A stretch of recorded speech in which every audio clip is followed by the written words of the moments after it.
If you're new to NordVPN and looking to put it on your Mac, the good news is that it's a pretty straightforward process. So today I'll walk you through how to set it up step by step, plus a few things worth knowing so everything works the way it should. And just a reminder, I'll be including links to NordVPN down in the description. So the first thing to know is that there are two ways to get NordVPN onto a Mac. You can install it from the Mac App Store, or you can download the installer directly from NordVPN's website.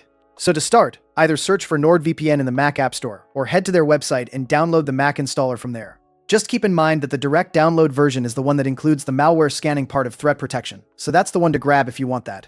Then, if you went the direct route, open the installer and follow the prompts. At some point, macOS will ask for permission to add VPN configurations, and this is just macOS asking permission to let the app manage your connection, so it's completely normal. Just click Allow. After that, open the app and sign in with your Nord account. This is the same email and password you used when you signed up on their website.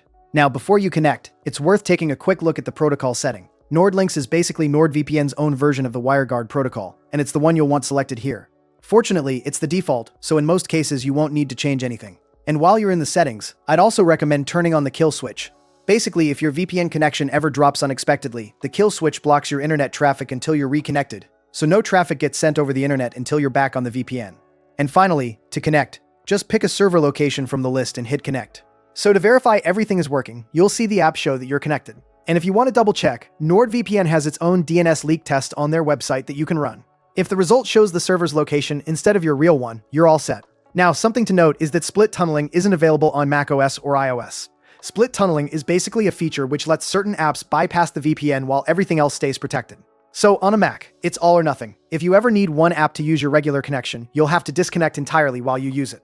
Now, if your speed seems slower than expected, the usual culprit is the protocol setting. If it somehow ended up on OpenVPN, that runs quite a bit slower, so just switch it back to NordLynx. And if a streaming service blocks you or shows a proxy error, just switch to a different server in the same country. Because streaming services block individual VPN addresses from time to time, so one blocked server doesn't mean the whole thing stopped working. Also, threat protection can sometimes interfere with ad-supported streaming platforms like Peacock or Tubi. So if one of those suddenly stops loading, try turning that feature off temporarily and see if that fixes it. So just to recap real quick, install the app, ideally the direct download from NordVPN's site if you want the malware scanning. Then sign in with your Nord account.